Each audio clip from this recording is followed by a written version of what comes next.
This is Backcountry Electronics. This is how my setup has evolved to this point. First thing, as far as gear goes, this is my kind of go-to lantern. It's a little black diamond one, and what I like about it is it uses four AAA batteries, and I'll talk about that after. Cheapest headlamp I could find. I try and get them on a Boxing Day sale. I think my only criteria is because they seem to get lost or broken fast. Is that they also use AAA batteries, so not one with AA A's. It's got to be one with AAA A's. I have a really good phone holder, and in boat outfitting I talked a little bit about that, but I think this will give you a better idea of what it really looks like.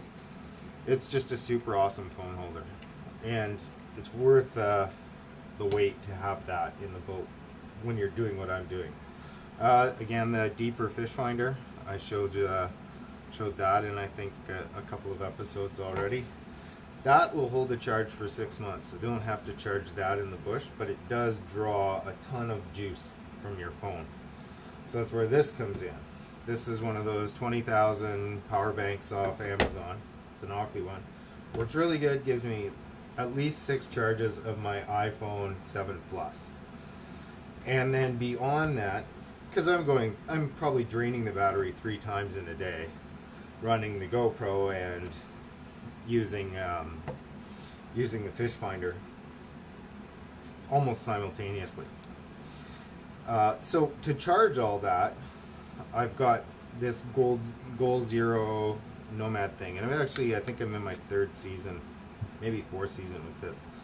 I use AAA's, and the reason why I use AAA's is because I can cross swap everything back into this to either charge it solar or use it to charge the GoPro or my phone or whatever. And those are the cards I bring. There's also an extra SD card there for the GoPro, and I try and keep all the cables and that kind of stuff in one spot. So that all sort of goes in here, and this charger actually, if you jiggle it around enough, it'll fit right in there.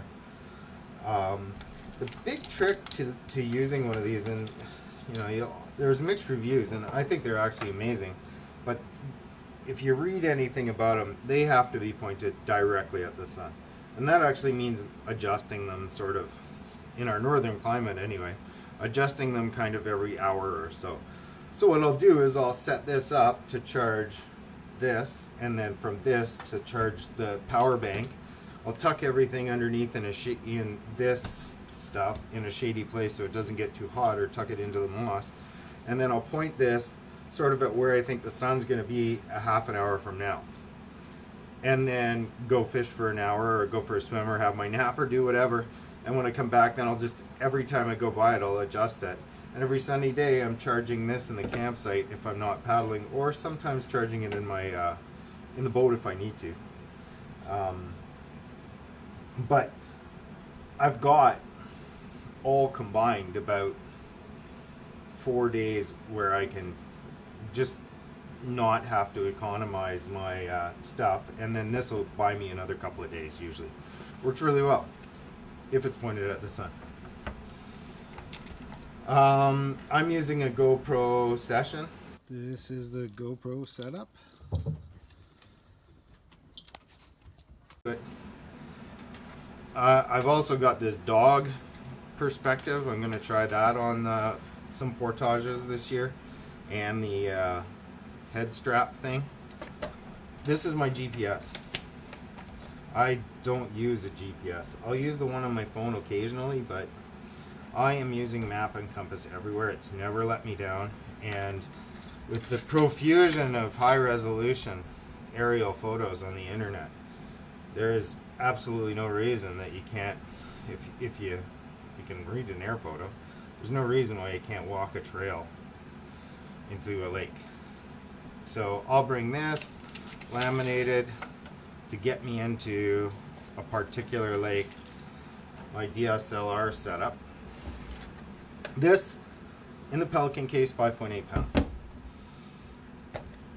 So it's a pretty big commitment, but I do use it a fair bit. But to lighten it down to a magical 2.8 pounds, you do this.